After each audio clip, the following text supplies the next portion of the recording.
बच्चों, आज हम पढ़ेंगे कवि परिचय रसखान का।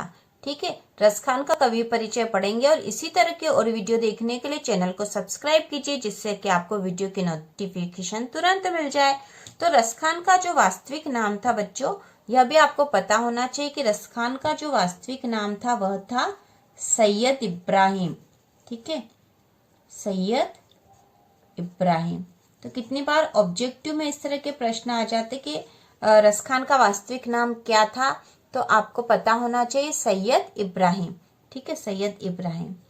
तो हम पढ़ते इनकी रचनाएं बच्चों। पहला पॉइंट है रचनाएं सुजान रसखान प्रेम वाटिका, जो कि इनकी दो उपलब्ध रचनाएं हैं, सुजान रसखान और प्रेम वाटिका। अब दूसरा पॉइंट है जो एग्जाम के मान से है भाव पक्ष। ठीक है, भाव पक्ष। भाव पक्ष में हम लिखते हैं कि कवि ने किन भावों के आधार पर काव्य की रचना की है। तो भाव पक्ष में हम लिखेंगे रसखान भक्ति काल के कृष्ण भक्त कवि हैं। ठीक है, कृष्ण भक्त कवि हैं। उनके काव्य में कृष्ण व कृष्ण जन्मभूमि के प्रति अनुराग व्यक्त हुआ है।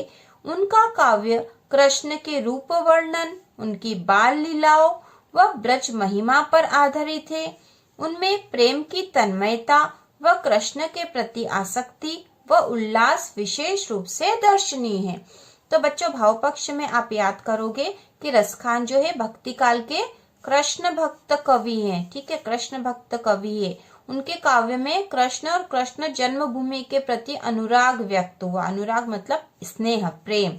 किसके प्रति? कृष्ण और कृष्ण जन्मभूमि के प्रति भी बहुत अधिक अनुराग है।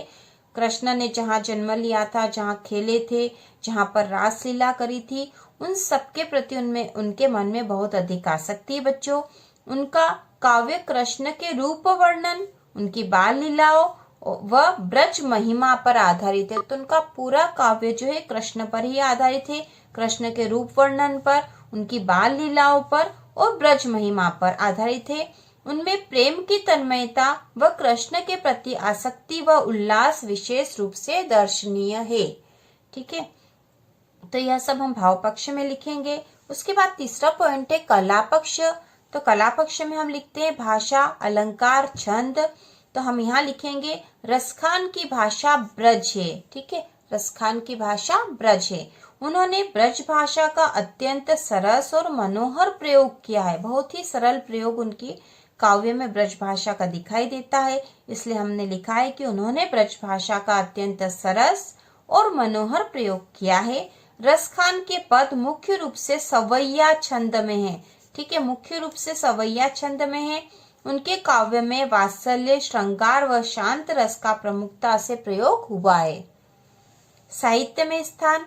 अगला पॉइंट आता है बच्चों साहित्य में स्थान।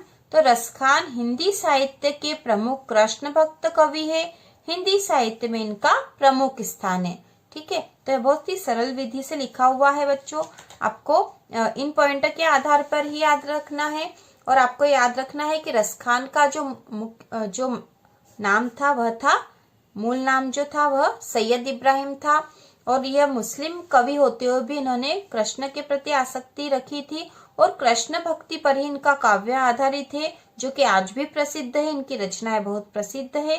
तो इनकी जो रचनाएं है, मुख्य रूप से जो इनकी रचनाएं प्राप्त होती है वो है सुजान रसखान और प्रेम वाटिका। इनके भाव पक्ष में हम लिखेंगे, भाव पक्ष मतलब भाव, किन भाव के आधार पर रचना की है। तो यह जो भक्ति काल के कृष्ण भक्त कवि है और उनके काल में कृष्ण जन्मभूमि के प्रति अनुराग व्यक्त हुआ है। उनका काव्य कृष्ण के रूप वर्णन, उनकी बाल लीलाओं, ब्रज महिमा पर आधारित है। ठीक है, उनमें प्रेम की तन्मयता और कृष्ण के प्रति आसक्ति और उल्लास विशेष रूप से दर्शनीय है। उसी प्रकार हम कला पक्ष में लिखेंगे कि रसखान की भाषा ब्रज है। उन्होंने ब्रज भाषा का अत्यंत सरस और मनोहर प्रयोग किया है।